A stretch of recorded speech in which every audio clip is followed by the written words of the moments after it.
वालेकुम। आज सुबह मैंने एक वीडियो बनाई थी जो कि आप लोगों ने बहुत लाइक किया उसे। और लाइक करना तो डेफिनेटली वो इसलिए था कि आप लोगों पे भी उसी तरह वही सब कुछ बीता हुआ है जो कि मुझ पे आज बीता है। सूरत हाल ये है कि ये जो डिस्प्यूटेड, जो मेरे नज़रिए से, जो मेरे पॉइंट ऑफ व्यू से जो चीज़ डिस्प्यूटेड थी उसको डिस्कस करने के लिए, as I told you before, कि मैं अभी जा रहा हूँ वापडा। तो मैं वापडा गया। वापडा जाके मैंने उनसे बात की तो उन्होंने कहा जी कि ये तो जब से ये बिल प्रिंट होना शुरू हुआ है, ये 25 तारीख जो है, 25 हर महीने की 25 की उस वक्त का लिखा हुआ है। अच्छा, और दूसरी बात ये कि हमारे पास ये सारे बैचेस कंप्लीट करने के लिए, इनकी रीडिंग लेने के लिए 28 दिन होते हैं। तो 28 दिन ऊपर नीचे जब भी हो जाते हैं तो उसमें कोई फ़र्क नहीं पड़ता, हमने वही रीडिंग लिखनी है। मैंने उनसे रिक्वेस्ट की, जो कि मैं रिक्वेस्ट आप लोगों से भी कर रहा हूँ। मैं आप लोगों को बताना चाहता हूँ, मैंने उनसे रिक्वेस्ट की कि ये जो आप, अगर आपने आपके मीटर रीडर ने अगर इसकी रीडिंग ली है 5/8 को, यानी 40 दिन के बिल के हिसाब से, तो आप इसे तकसीम कर दें 40 पे इन यूनिट्स को, जो आपने सो कॉल्ड 1025 यूनिट जो लिखे हुए हैं, इनको आप 40 दिन पे कन्वर्ट करके, यानी तकसीम कर दें 40 दिन पे। आप मुझे 30 दिन का बिल बना के दे दें, देखता हूँ आप कौन सी स्लैब यूज़ करेंगे, आप किस तरीके से यूज़ करेंगे। लेकिन उन्होंने कहा जी कि आप इस चक्कर में ना ही पड़े तो बेहतर है। आप अपनी बिजली की जो है ना अवेलेबिलिटी, उसको आप डिस्टर्ब ना करें। ये ना हो कि आपका मीटर कट जाए, फ़ौरन से पहले जाके बिल भरें। मैंने कहा एक काम करें, आप बराए करम ऐसा करें कि इसको आप इंस्टॉलमेंट बना दें, 2 इक्वल इंस्टॉलमेंट बना दें। तो मुझे ये फरमाने लगे साहब कि जी अगर आप इक्वल इंस्टॉलमेंट बनवाएंगे, जो कि अब नहीं बनती, 70-30 बना करती थी, उसके अंदर भी कुछ शिकें हैं जो कि मैं आपको बता देना मुनासिब समझता हूँ कि अगर आप इनकी इंस्टॉलमेंट बनवाएंगे तो इंस्टॉलमेंट बनवाने के बाद आपको राउंड अबाउट 6 से 7 हज़ार रुपये, यानी ये जो अमाउंट है, ये जो 25,892 जो अमाउंट है, इसके अलावा आपको तकरीबन 6 से 7 हज़ार रुपये आपको पे करने पड़ेंगे। मैंने कहा जी वो किस मद में? कहने लगे जी सबसे बड़ी बात ये कि जो 611 रुपये आपको नज़र आ रहे हैं, 611 रुपये, ये एक किस्त है किस अमाउंट की? ये जनाब 2447 अमाउंट। ये क्या है? ये है जनाब डेफर्ड अमाउंट। ये डेफर्ड अमाउंट क्या है? जो कि पेंडेमिक के दौर में आपको हमने किस्तें करके दी थी। आई टोल्ड, मैंने उनसे अर्ज़ किया कि भाई मैंने तो किसी किस्म की कोई इंस्टॉलमेंट्स नहीं बनवाई। उन्होंने कहा जी हमने तो इंस्टॉलमेंट बनाई थी या नहीं बनाई थी, अब ये तमाम सारिफ को, हर सारिफ को भरना पड़ेगी। अब मुझे सिर्फ़ और सिर्फ पूछना आपसे ये है, ये सब कुछ हो क्या रहा है? क्या मुझे एक छोटी सी डिस्कस मैं आपसे करना चाहूँगा। एक बड़ी प्यारी मिसाल मेरे जहन में आ रही है कि एक बादशाह था, उसका एक मुशीर ख़ास था और उसका एक हज्जाम ख़ास था। और मुशीर ख़ास जो था वो बेसिकली उसको ख़बरें सुनाया करता था, पढ़ पढ़ के, या वैसे देख देख के सुनाया करता था, क्योंकि पहले अखबार नहीं होता था, मीडिया नहीं था, तो मुशीर ख़ास ये सब कुछ किया करता था। और जो हज्जाम ख़ास है उसकी हजामत बनवाता था। तो उस वक्त बादशाह मुशीर से कहता था कि मुझे तमाम ख़बरें सुनाएं। और मुशीर कहा करते थे कि जनाब सब कुछ अच्छा जा रहा है, माएँ बच्चों के नाम आपके बादशाह सलामत आपके नाम पे रख रही हैं, फसलें लहला रही हैं, बंदे खुश हैं जनाब, नौकरियों की फरावानी है जनाब, जो औरतें हैं वो शादी ब्याह में जो गीत गाती हैं उनमें आपके नाम लेती हैं, और ये तमाम सब कुछ होता है। लेकिन इत्तेफाक की बात है कि जो हज्जाम था वो बस्ती में रहा करता था।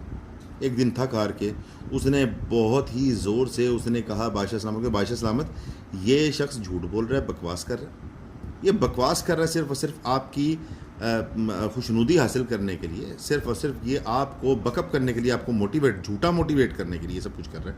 ऐसा कुछ नहीं है। मेरे मोहल्ले में अभी चंद लोगों ने ख़ुदकुशियाँ की हैं रिस्क ना होने की वजह से, रोटी ना होने की वजह से।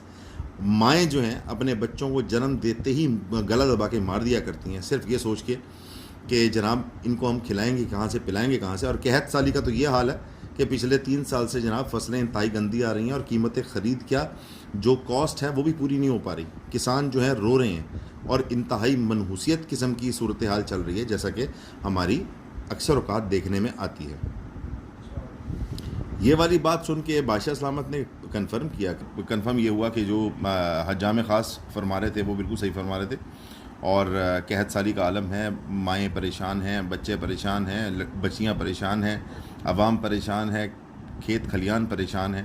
تو اسی وقت مشیر خاص جو تھے، بادشاہ چونکہ ایک نیک آدمی تھا، تو بادشاہ نے مشیر خاص کو اسی وقت پھانسی دے دی اور حجام خاص کو اپنا مشیر خاص رکھ لیا، اور حجام خاص کی جگہ اس کا جو نائب تھا، یعنی اس کا جو چھوٹا بچہ تھا، یعنی اس کے کام سیکھتا تھا، اس کو اس نے مشیر خاص کے طور پہ حجام خاص کے طور پہ رکھ لیا۔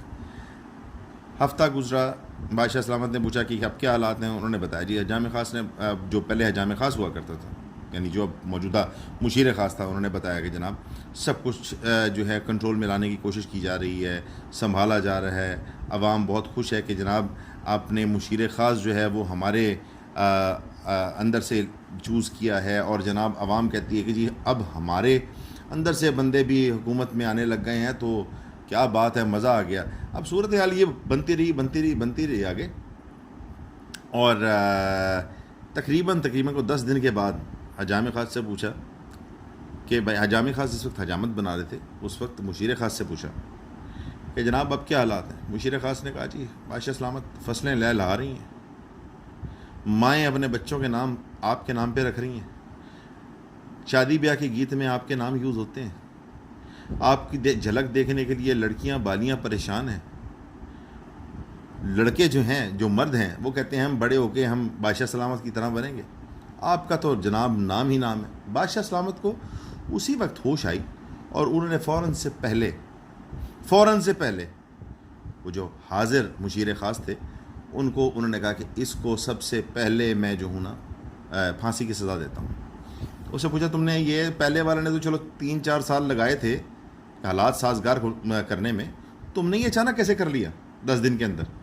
تو اس نے بتایا سرکار جان کی امان پاؤں تو کچھ عرض کروں، پہلے میں رہتا تھا اسی محلے میں جہاں پہ حجام رہا کرتے تھے، جہاں پہ نچلے طبقے کے لوگ رہا کرتے تھے۔ اب میں رہتا ہوں آپ کے محل کے پچھلے والے محل میں، تو مجھے ان کی مصیبتوں کا، ان کی پرابلمس کا مجھے کیا پتہ کہ ان کے ساتھ کیا بیت رہی ہے۔ یہی سیم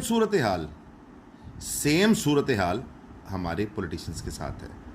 ہمارے وزیر اعظم ایک بہت ہی پروفیشنل انسان ہے، یہ حقیقت ہے کہ بہت پروفیشنل انسان ہے۔ آگے اگر 10 دفعہ بھی الیکشن ہوں گے میری زندگی میں، اگر ہوں گے تو میں اب 10 دفعہ خان صاحب کو ووٹ دوں گا۔ But the thing is that کہ خان صاحب کو روت ہلال کمیٹی سے، سائنس کی کرامات سے باہر نہیں نکلنے دیا جا رہا، خان صاحب کو چینی کے پرابلم سے باہر نہیں نکلنے دیا جا رہا، خان صاحب کو گھٹیا قسم کی جو اپوزیشن کی طرف سے جو یا کسی کی طرف سے بھی جو ایکٹیویٹیز ہیں ان سے باہر نہیں نکلنے دیا جا رہا۔ بھائی خدا کا واسطہ ہے یار، عوام نہیں رہے گی تو حکومت کون سی رہے گی؟ آپ کو رب کا واسطہ ہے، آپ یہ غور کریں، ان سچویشن سے تو زیادہ، کہیں زیادہ بہتر کرونا تھا بھائی، بہت بہتر تھا کرونا، کہ جس وقت کرونا کا عروج تھا اس وقت بڑے لوگ اپنے بیچارے، بڑے لوگ، ایک ایسا میری آنکھوں کے سامنے بھی تھا ایک شخص جس کی بیٹیاں جوان تھیں اور اس کے اوپر ذمہ داریاں بہت زیادہ تھیں، اور وہ کرونا سے بیچارہ اللہ کو پیارا ہو گیا، اللہ کو پیارا، مجبوری اس دنیا کے اندر بھی مجبوری رہی اور اللہ کو پیارا ہو گیا۔ ہو سکتا ہے اللہ تعالیٰ اس کے درجات کو بلند فرمائے، لیکن جو بقایا بچ گئے ہیں، خان صاحب خدا کا واسطہ آپ کو رب کا واسطہ ہے، میں نے آپ کو ووٹ دیا ہوا ہے، میں نے میری طرح کتنے ایسے لوگوں نے جو کہ تبدیلی کے خواہش مند تھے انہوں نے آپ کو ووٹ دیا ہوگا، لیکن یہ کیا ہو رہا ہے خان صاحب؟ خدا کا واسطہ آپ دیکھیں ذرا، خدا کا واسطہ دیکھیں آپ، یہ چلے ہوئے کارتوس جو ہے نا آپ کو اچھے مشورے نہیں دیتے خان صاحب، آپ کی بڑی مہربانی، آپ خود بھی ذرا آپ روٹ لیول پہ دیکھیں، روٹ لیول پہ آپ کے ساتھ ہو کیا رہا ہے، روٹ لیول پہ لوگ کر کیا رہے ہیں۔ میرا میسج تھا بل تو میں میرے بھائی میں بھر آیا ہوں، ٹھیک ہے نا، الٹا ہوتا سیدھا ہوتا میں بل بھر آیا ہوں، but this is not good, یہ اچھی بات نہیں ہے۔ اللہ تعالیٰ سب کو اپنی حفظ و امان میں رکھے، یہ الارمنگ سچویشن ہے، اس وقت ہم لوگ نہیں بولیں گے تو اور کون بولے گا۔ تھینک یو ویری مچ، آپ نے مجھے بہت سپورٹ کیا، صبح بھی آپ نے بہت ساری ویڈیوز شیئر کی اور ویوز بہت زیادہ تھے۔ ریکویسٹ ہے زیادہ سے زیادہ لوگوں تک پہنچائیں، تمام لوگوں کے دلوں کی آواز ہے یہ جو کہ میں نے آپ لوگوں تک پہنچانے کی کوشش کی ہے۔ تھینک یو ویری مچ، اپنا خیال رکھیے گا، اللہ حافظ۔